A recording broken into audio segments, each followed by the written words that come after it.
Day. It was also just a week ago that we spoke with David Giulio. He is a political science professor at Oakland University. Last week, we were talking to him about the attempted assassination of former President Donald Trump. We want to bring him back into the conversation because what a difference a week makes. Good morning. Thanks for joining us. Good morning. Thanks for having me. Well, let's talk about your reaction to hearing the news of President Biden stepping down and endorsing Kamala Harris.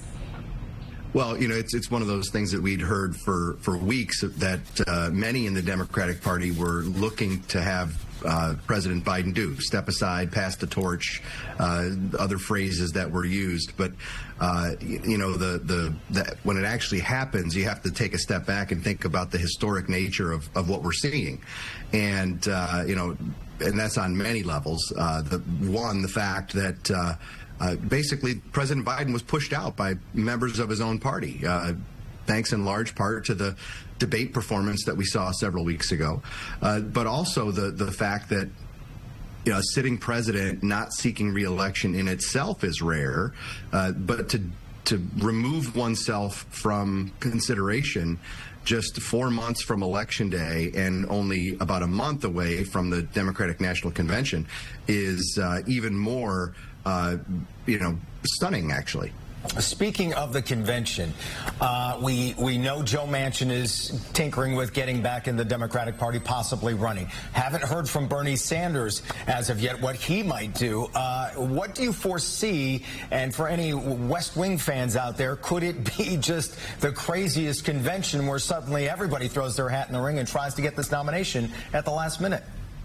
I don't think so. I think while good for TV, the West Wing drama is not good for the Democratic Party. I think the fact that we saw so many people get behind Vice President Harris's candidacy yesterday, really within hours of Joe Biden's announcement, tells you that this is all but over. I think the last thing the Democrats want is a messy convention in Chicago, and I think they're going to do everything they can to make it as smooth and seamless, and frankly to show the kind of unity that we saw last week in Wisconsin from the Republicans. And we're talking about the Democratic National Convention, which kicks off in Chicago on August 19th. We're certainly in uncharted territory here, David, but there's also the question of if Kamala Harris does get the nomination, who will be her vice president?